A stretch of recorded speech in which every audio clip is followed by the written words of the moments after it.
మత్తయి సువార్త 7వ అధ్యాయము 21వ వచనం నుండి 29వ వచనం వరకు. నేటి సువార్తలో యేసు ప్రభు ముందు చూపు కలిగి జీవించాలి అని తెలియజేస్తున్నారు. ఈ లోకంలో జీవించే ప్రతి వారు పరలోక రాజ్యంలో ప్రవేశించాలని కోరుకుంటారు. పరలోక రాజ్యంలో ప్రవేశించాలని కోరుకుంటారు, కానీ అది అందరికీ సాధ్యం కాదు. కొంతమందికి మాత్రమే సాధ్యమవుతుంది. ఎవరెవరైతే దైవ చిత్తాన్ని తెలుసుకుని దైవ చిత్త ప్రకారంగా జీవిస్తారో అటువంటి వారు మాత్రమే పరలోక రాజ్యంలో ప్రవేశించగలరు. ప్రియ సహోదరి సహోదరులారా, అందుకని ప్రభు నేటి సువార్తలో ఈ విధంగా తెలియజేస్తున్నారు. ప్రభు ప్రభు అని నన్ను సంబోధించు ప్రతి వాడు పరలోక రాజ్యములో ప్రవేశింపడు, కాని పరలోకమందలి నా తండ్రి చిత్తానుసారముగా ప్రవర్తించువాడే పరలోక రాజ్యమున ప్రవేశించును.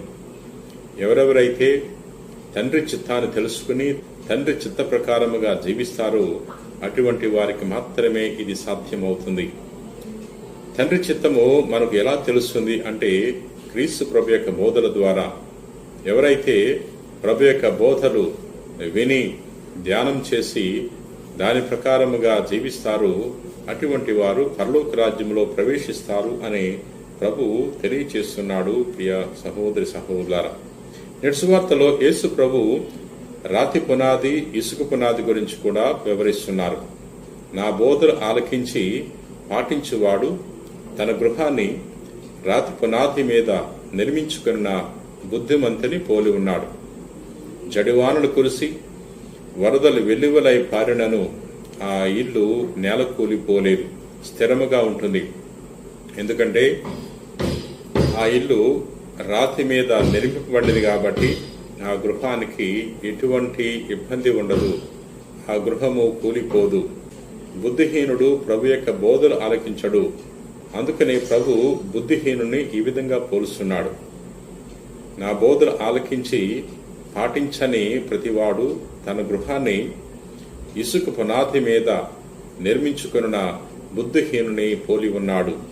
జడివానలు కురిసి వరదలు వెలువలై పారినప్పుడు ఆ ఇల్లు నేల కూలిపోతుంది. అది ఘోరమైన వినాశనము అని ప్రభు తెలియజేస్తున్నాడు. మరి ఈ సందర్భంలో మనం ఆలోచించుకోవాలి. మనము బుద్ధిహీనులుగా జీవిస్తున్నామా, బుద్ధిమంతులుగా జీవిస్తున్నామా?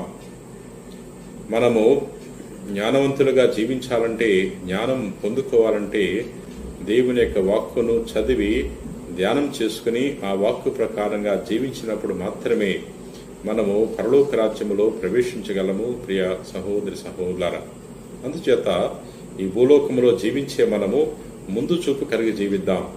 ఈ లోక జీవితము శాశ్వతమైనది కాదు. ఏదో ఒక రోజు మన జీవితము అంతమైపోతుంది.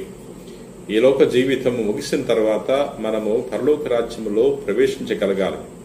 పరలోక రాజ్యములో ప్రవేశించాలంటే ఈ భూలోకములో ఉన్నప్పుడే ప్రభు యొక్క బోధలు ఆలకించాలి.